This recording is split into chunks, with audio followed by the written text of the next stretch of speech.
a nona, e era trazido um varão que desde o ventre de sua mãe era coxo, o qual todos os dias punham à porta do templo chamada Formosa, para pedir esmola aos que entravam. Ele, vendo a Pedro e João que iam entrando no templo, pediu que lhe desse uma esmola. E Pedro, com João, fitando os olhos dele, disse: olha para nós. E olhou para eles, esperando receber alguma coisa. E disse Pedro: não tenho prata, nem ouro, mas o que tenho, isto te dou. Em nome de Jesus, Cristo Nazareno, levanta-te e anda. E tomando-o pela mão direita, o levantou, e logo seus pés e os tornozelos se firmaram. E saltando ele, pôs-se em pé, e andou e entrou com eles no templo, andando e saltando e louvando a Deus. Esse é o Deus. Louvado seja Deus. A gente, nessa leitura que a gente lemos aqui, a gente percebe algo que talvez alguém já passou ou vai passar, o que é saúde e enfermidade. A gente percebe que muitas pessoas dizendo sofrer ou sofrem, mas quando a gente mais caminha, a gente vê pessoas que sofrem mais. Ontem tivemos ali esse feriado, no cruzeiro, visitando o irmão, e a gente percebeu que na casa do irmão o sofrimento era triplicado, não era nem dobrado, era triplicado. E a gente percebeu que ali na casa daquele irmão, um jovem de 13 anos, desde o seu ventre da sua mãe, doente, sem andar, sem falar, em cima de uma cama, desde o seu ventre, jovem de 13 anos, perdeu a adolescência, está perdendo também a sua idade adulta, e sabe lá o que Deus vai preparar para ele. Mas uma coisa a gente percebeu, que naquele jovem, mesmo doente, mesmo na situação em cima de uma cadeira, estava lá sentado, mas a alegria no rosto dele era constante. A situação cruel, para se locomover, tem que pegar alguém e levar, para ir ao banheiro, para tomar banho, para dar comida, tudo tem que ter alguém para fazer. Ele ao lado de uma televisão, onde assistia alguns desenhos ali, e ele começava a se alegrar. Quando olhava para mim ou para ela, começava a rir e apontava com a mão, não falando, que ele ouvia, mas não fala e não anda. E a gente percebe que nessas horas que a gente vê como Deus faz, aí pergunta: que mal fez essa criança para estar desde que nasceu nessa situação? Aí Deus mostra para a gente: acha que sofre? Vocês acham que sofre? Vocês acham que padece? Vai no hospital para tu ver. Vai no hospital para tu ver o sofrimento. Mas nós vemos aqui que Pedro e João subiam junto ao templo a hora da oração, a hora nona. Que hora seria essa? Em Israel, conta-se a primeira hora a partir das 6 horas. A hora nona é que hora? 3 horas da tarde. Jesus Cristo morreu à hora nona. A hora nona é às 3 horas da tarde. Israel tem assim o costume de orar pela manhã, ao meio-dia e à tarde. Ainda hoje é costume. Principalmente quando Jesus morreu lá na cruz, a hora nona, agora reforçou a oração deles às 3 da tarde. Se ia lá, todo mundo trabalha, mas para tudo para ir orar. 3 horas da tarde. Pode estar onde estiver. Se estiver na rua, dobra o joelho. 3 horas da tarde, dobra o joelho. Lá onde tiver. É por isso que eu disse, eu amo Israel. Eu amo Israel. Mesmo pecando, mesmo errando, mesmo fazendo todas as coisas, mas Deus sempre ama Israel, porque tem determinação. Eles oram pela manhã. Quando falam também a quarta vigília da noite, que hora seria? Onde Jesus foi encontrar com o discípulo? 10 horas da noite. Chama-se vigília. A noite chama-se vigília. Primeira, segunda, terceira, quarta, quinta e por aí vai. Israel tem esse costume, aonde os povos gentios não têm esse costume. Por isso que Deus dizia, não se contamineis com os gentios, porque se eles se contaminassem com os gentios, ia pegar os costumes dos gentios, ia deixar de orar, ia deixar de buscar, e aconteceu. E aconteceu. O povo de Israel se espalharam, porque quando Jesus morreu, no ano de 87 depois de Cristo, começou a destruição de Jerusalém, e foram todos dispersos. Todos foram pelo mundo inteiro, até aqui no Brasil tem muitos deles. E nós vemos que João e Pedro, ou Pedro e João, subiam a hora nona para ali, a hora da oração. Mas era de costume, tanto ele como os discípulos e pessoas também que seguiam para o templo para orar, porque lá na mesquita, lá em Jerusalém, todo mundo dobra o joelho. E a oração lá não é assim não, que a gente chega aqui e dobra o joelho, né? Bota um pouquinho. Não. A oração lá é aqui, ó. Na cabeça no colo. Quem tiver coluna tem, quem não tiver. É boca no pó. A oração deles é assim. Nós temos que aprender a adorar o Senhor. Vamos dizer, vamos adorar igual lá em Jerusalém, mas determinação, exaltação ao Senhor. Muitas das vezes nós oramos 5 minutos, já o joelho dói, a coluna dói. Vai lá em Israel para tu ver. Vai lá como é a oração. 3 vezes ao dia. Eles trouxeram, poxa, do lado de Daniel. Lembra Daniel que orava 3 vezes ao dia ao Senhor? 3 vezes ao dia. É costume de Israel fazer essas orações. É costume fazer essas orações 3 vezes ao dia. E sem contar as vigílias da noite. Sem contar as vigílias. Então nós vemos que Pedro, quando passava, ele sempre passava por aquele homem que estava doente, ou enfermo, aleijado. A Bíblia fala que ele desde o ventre que era doente, desde o ventre da sua mãe. Então quando eles passavam, muitos dias viam ele ali. E quando chega esse dia da oração nona, que ele chega, ele se incomoda com aquele homem. E diz, ele esperando receber alguma ajuda, esperando receber algum dinheiro, Pedro chama olhos para ele e diz, olha para nós, não temos prata nem ouro, mas o que tenho isso eu te dou, em nome de Jesus, levanta e anda. E o interessante nessa história é que aquele homem, quando foi curado, levantou-se, os seus tornozelos, a Bíblia diz que era aleijado dos pés, porque os tornozelos se firmaram, era aleijado dos pés. Quando se firmaram, ele se alegrou e entrou com Pedro e João no templo, e chegou ali ao alpendre chamado de Salomão.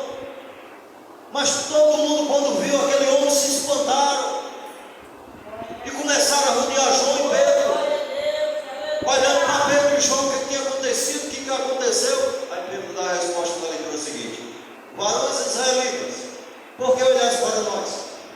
Como se por nós a gente tivesse feito esse milagre. Mas o Jesus, aquele que vocês crucificaram lá na cruz, é em nome dele que está sendo orado. É em nome do Senhor Jesus que vocês crucificaram, é em nome dele que ele está restaurado. Não somos nós. Nós somos apenas instrumento para a obra de Deus, para fazer a obra do Senhor. A irmã Maria falando aqui, eu li aí o irmão, né? É obra missionária, irmão. Parecendo, eu lembrei a festa da viúva. Não tinha nada que tinha Deus, né? Igual a irmã Maria fez hoje. Mas de uma coisa eu me digo, irmão, toda semente que o homem planta, ele vai colher. Toda semente que plantar, seja de qualquer forma, vai plantar, ela vai colher. E quando ele planta uma semente, nasce um pé de árvore. A colheita é maior. É só aguardar o tempo, né? Mas a gente lembra nessa história que esse homem, desde o seu nascimento, eu creio que depois de desmamado, levava ele para a porta da porta formosa do templo para lhe pedir esmola. Ele não sabe, não diz a leitura o que era família, mas provavelmente era muito pobrezinha. E inclusive em Israel, ainda hoje é costume, aquele que nasce com um defeito não poderia estar em Jerusalém ou no templo. Quem lembra da história de Davi? Aonde estava o Mefibosete? Aonde ele estava? Não podia estar em Jerusalém. Tinha que ir para Lodebar. Lá é a cidade de sofrimento. Lá é o lugar que os coxos aleijados devem estar lá. Assim Israel também, aquele homem era aleijado. Não podia nem entrar no templo, para não se dizer maldição do templo. Mas deixava ele na porta. É a porta, a primeira porta de Jerusalém, é a primeira porta, é a entrada do principal. Não é lá dentro. Lá dentro tem outra porta chamada Alpendre. A Bíblia fala que a igreja lá de Israel é chamada de 5 alpendres. Quem lembra do homem que estava esperando o milagre no tanque? Era 5 alpendres, muito grande. Então ele tinha que, não podia chegar, estava na primeira porta, na entrada. Se ele já era adulto, quantos anos esse homem estava ali na porta? Quantos anos ele esperava alguma coisa? Mas não desistia, todo dia ia para a porta, sofrendo, aleijado, talvez sem esperança até. Por que eu digo isso? Porque quando ele já é adulto, aqui a Bíblia fala, Pedro e João, já depois da morte de Cristo, há muitos dias depois, passou quantos milagres Jesus não operou, quantas curas Jesus não operou, e por que ele estava enfermo? Se a Bíblia diz que todos que buscavam Jesus eram curados, e por que esse homem estava enfermo? Quanto tempo ali? O que nós aprendemos nessa leitura, que nós aprendemos através da palavra de Deus, nós não devemos desistir de nada. Não devemos desistir das batalhas, mesmo sofrendo, padecendo. Eita, aleijado da fé, aleijado de outras coisas. Não é aleijado fisicamente, não. Tem muita gente aleijado disso também. Aleijado de fé, aleijado de crença, aleijado de muitas coisas. Mas não pode desistir. Não pode sair da presença de Deus. Não pode se afastar da casa de Deus. Porque vai chegar a hora do milagre. Vai chegar a hora que Deus vai agir com providência na vida de cada um de nós. E muitos não estão buscando, não estão querendo. Nós vemos as igrejas vazias. Pessoas não querem buscar o milagre e acham que eu não vou porque eu tenho que ir em lugares assim, porque lá. Não, Deus trabalha em qualquer lugar. Operou o milagre da vida de Deus lá na porta, não foi nem lá dentro do templo. Lá dentro do templo estava sacerdote, ancião, estavam os escribas, fariseus, tudo lá dentro, dizendo-se santo, mas não operou o milagre lá dentro. O milagre foi lá fora, lá na porta. E por que aqueles homens, se dizendo que Deus não curaram aquele homem, ou pediram, oraram por aquele homem a cura, se estavam na porta? Eu penso, já no meu pensamento, que eles entravam e passavam era de lado, porque eles diziam que eles eram maldição, mas planejavam maldição. E quando Pedro e João sobem ali na hora nona, ele se incomoda com aquele homem, que ele viu que aquele homem estava pedindo uma ajuda. Mas a ajuda dele não era dinheiro. Muitas vezes a gente pensa que a nossa ajuda é o dinheiro.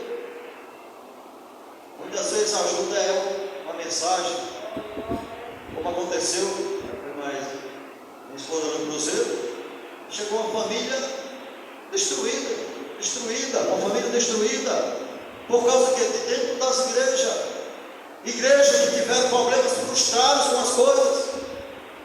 Eles não olharam para o alvo que é Jesus, mas olharam para o homem, e isso foram destruídos. Quantas pessoas estão olhando para o homem e não estão olhando para Jesus? Estão achando, procurando defeito das pessoas, e Jesus é culpado? Jesus não é culpado de nada. uma família destruída. E quando a gente chega lá, para tirar a senhora, a dona da casa de dentro de casa, foi problema. Ele tirou lá de dentro da cozinha. A mulher parecia um bicho do mato. Queria ver para ninguém, cabeça baixa, o rosto lá do pé. Olhar para ninguém. Mas assim foi. E o menino doente em cima de uma cadeira. A senhora com um ferimento no pé, o bicho comendo. Que situação de água faz? Olha aí. A gente acha que sofre, acha que estou padecendo. Eita, estou padecendo. Vai ver que tem muita gente pior. Vai ver que tem muita gente pior. E quando a gente chega ali, a minha esposa começou com o jeito dela, né? Começou a andar rindo. E começou, minha irmã, vem para cá, para arrastar, tiveram que arrastar a pulso lá dentro do mar. O filho dela, né? Arrastou a pulso lá, que ela caiu, cuidado. Aí depois ela vai falando uma coisa ali, uma palavra ali, ela foi ficando ali, foi se acostumando. Uma pessoa dessa não quer ver ninguém na vida, a não ser aqueles que estão lá dentro. Porque a situação, e o pior, irmão, ninguém da sua congregação vai visitar ela até hoje. Aí diz, aí vamos para essa igreja grandona, eita, aqui é mas esquece de fazer a obra. Esquece daquele pós-real, o irmão que está pedindo, né, irmã Maria? Vou dar dinheiro lá. Vou dar dinheiro. O bispo do inferno lá do Central. Vai fazer a obra, não faz. Fazer a obra que Deus manda, difícil. Mas nessas famílias, tem muitas assim, destruídas. Nós temos outra também que a gente visita lá no meu bairro. Uma mulher que foi frustrada dentro da igreja. Nunca mais foi à igreja. Até levar o marido dela, velho, depressiva dentro de casa. Ele já tentou de várias maneiras levar ela para a igreja, não vai. Toda vez que a gente diz, eu vou hoje, ela diz, eu vou hoje. Quando a gente vai hoje, vai, não vou hoje não, porque eu estou ansiosa. Diabo não vai. Se não for a misericórdia de Deus, não tem jeito. E cadê o povo da igreja para visitar? Cadê o povo da igreja, da congregação que ela congregava? Cadê as irmãs? A frustração é pior, irmão. Vocês congregam na igreja, aí dá um problema lá do banco, seu pastor, aí não vem nenhum irmão da igreja, daqueles congregados, e lá na sua casa visitar o irmão que está dizendo, a frustração é pior. É pior. Às vezes vai de outras congregações, não vai lá e visitar, às vezes, não é sempre não. Mas nós temos na leitura, quando João e Pedro chegou no alpendre de Salomão, todos rodearam ele, olhando para Pedro e João. Já não olhava mais nem para o Alexandre, já era para Pedro e João. Esses homens são extraordinários. Foi preciso Pedro dizer essa resposta aí. Irmãos israelitas, por que olha tanto para nós? Estava já trazendo Pedro e João como um Deus, só porque aquele milagre aconteceu, e o homem estava glorificando. A Bíblia diz que ele foi saltando. Qual é a alegria desse homem? Saltando, alegrando-se lá junto com os apóstolos. Não podia entrar na casa de Deus porque era aleijado, agora foi saltando, pulando. Eita glória a Deus. Não podia entrar porque era maldição. Agora que a coisa se curou, aí todo mundo veio junto. Eita, todo mundo agora. Rapaz, o que aconteceu? O que houve? O que foi que aconteceu? O que foi? Esses homens aí, falaram no nome aí, eu me levantei, estou aqui agradecendo, louvando, não sei o que é, mas vou louvar ele. Qual é a alegria desse homem? Mas a gente vê que o povo israelita foram olhar Pedro e João. E a gente analisa que nessa situação, por causa desse milagre, Pedro e João foram presos. Você lá no capítulo 4 em diante, você vai ver. Pedro e João no Sinédrio, no julgamento. Por causa desse milagre, eles foram proibidos de falar o nome de Jesus. Aí Pedro disse, posso.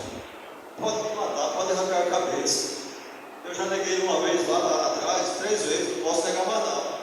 Posso negar mais não, isso aí não posso negar mais, porque o Deus que eu sigo, o Deus verdadeiro, enviou o seu Filho Jesus para nos salvar. Eu não posso negar ele mais.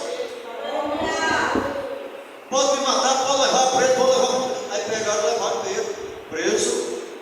A leitura você vai ver em diante do capítulo seguinte. Levaram preso, lá para ser morto, tem que ser decapitado. Mas aquele que serve a Deus tem um segredo. Tem um segredo. Aí quando Pedro está preso lá, de noite, já de noite, preso, agora preso, não dava um cabeça, dois tudo mais, trancado. Aí veio o anjo do Senhor, disse: Pedro, levanta-te, chegou a tua hora de liberdade. Ele achou que era um sonho. Achou que era um sonho. O anjo levantou ele, tirou, abriu a porta. Só Deus sabe como é que é, porque Deus abre porta, não tem porta mesmo. Ele faz essa obra mesmo. Abriu a porta, quebrou as cadeias, o negócio abriu tudo. E lá vai Pedro, passeando com o anjo. Vai, passeando com o anjo. Quando ele chega no único portão, é que ele disse: Oxe, não é sonho não, isso aqui é realidade. Isso aqui não é sonho não, é realidade. Deus enviou o seu anjo. Me tirou dessa cadeia, me tirou dali. Quem poderia tirar? Ninguém. Ninguém pode tirar onde tu está, mas Deus pode. E quando ele chega lá onde os apóstolos estavam reunindo, orando, ele chega batendo. Aí veio uma menina chamada de Ródia. Abre a porta. Vamos batendo ali, é Pedro. Aí os apóstolos dizem: conversa, você está doida. Pedro está preso, está lá encarcerado. Que história você está orando para que Deus tenha misericórdia dele? É Pedro. É Pedro.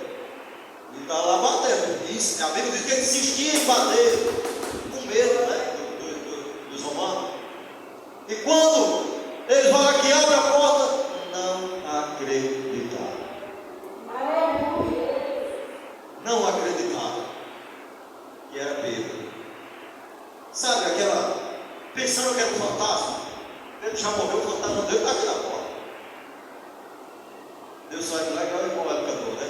Tem coisas que você vai ficar de queixo caído, de boca aberta.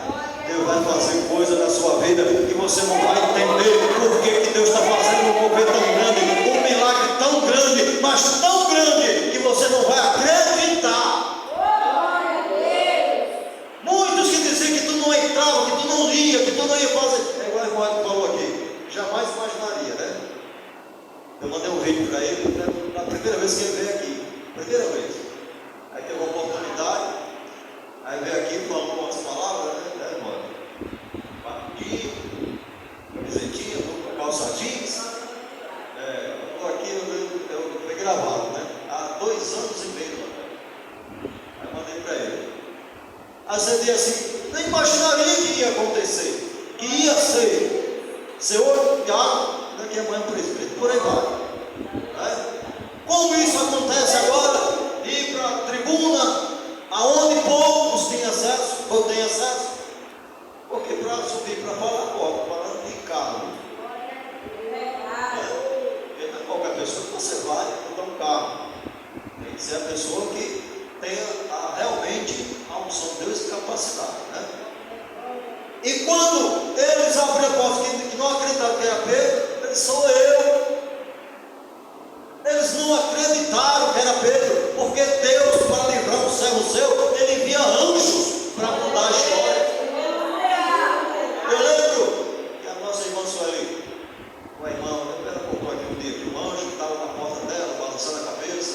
Lembra aí? Ele falou. Deus envia anjo para cuidar.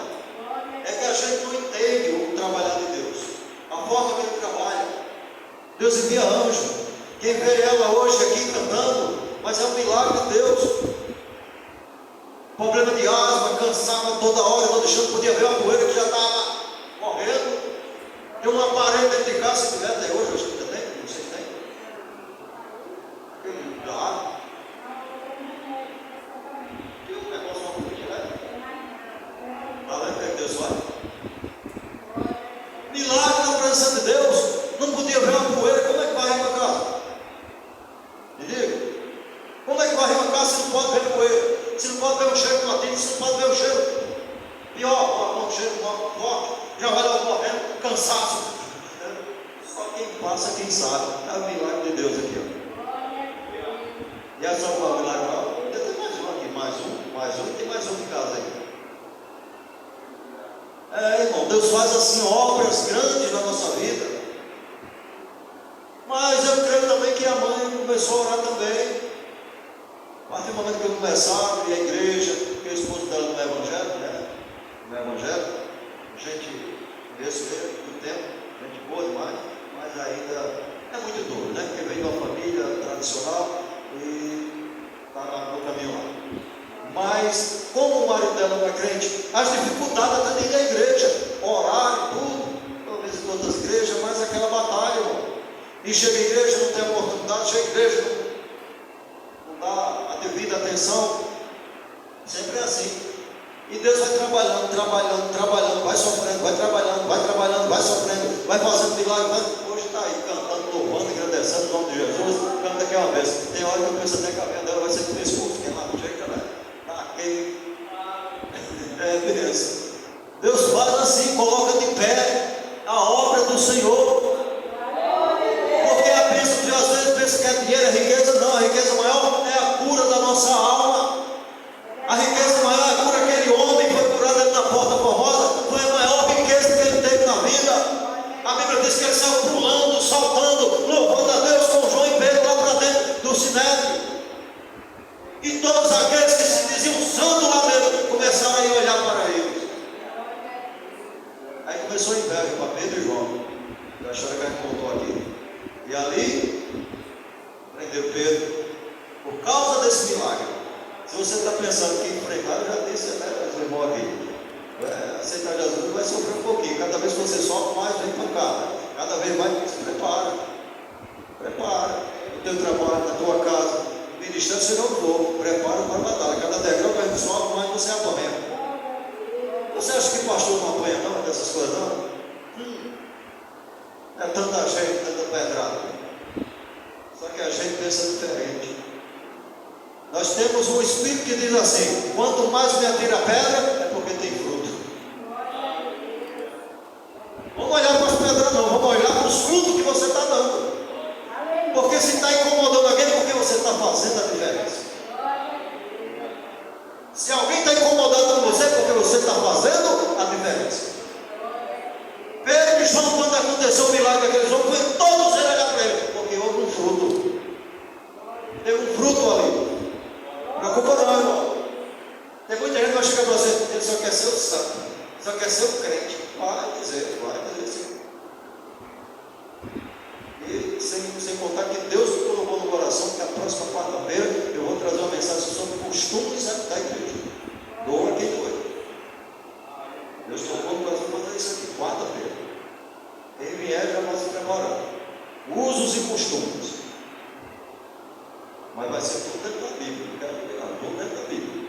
Tem muita gente que acha, chegou o irmão na igreja, não é irmão, a igreja que a gente visitou, do pastor lá. Chegou o irmão, todo bagulhão. Eu não sei se está ali para ver o rosto dele. Uma hora ele, né, irmão? Vai mudando, vai correndo. Não, a igreja está pregando, o bairro, não sei o que. Não é barba, a Bíblia não tem proibição de barba, não. A Bíblia não tem proibição de barba. A Bíblia nos diz que o nosso corpo é o templo do Espírito Santo. Se o nosso corpo é o templo do Espírito Santo, nós temos que cuidar dele conforme Deus nos ordena. Cuidar, dar um banho. Às vezes a menina, talvez alguns tenham cabelo branco, mas não vê porque deu uma pintadinha preta. Isso é mal, é? Não, é cuidar do corpo. É cuidar do corpo. Agora, o que você não pode é o seu cabelo ser preto e vou botar azul. Aí não, irmão. Ninguém nasce com cabelo azul. Eu nunca vi. Alguém já nasceu com cabelo verde? Não nasce. Mas o cabelo fica branco? Fica. Então quer ter que pintar um pretinho? Não é nada demais. Não é nada demais não. É cuidar do corpo. Que isso não entre com vaidade. Mas é cuidar do corpo. Tomar um banho é pecado. Não, tomar um banho cheirosinho, andar, passar ali na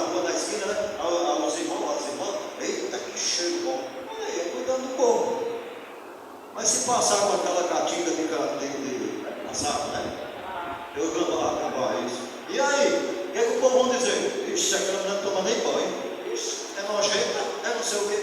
É assim, irmão, a gente tem que aprender a cuidar de nós. Nosso corpo não pode levar para o vaidade. E quarta-feira eu vou trazer esse assunto aqui. Em nome de Jesus. Amém? Vamos orar em nome de Jesus?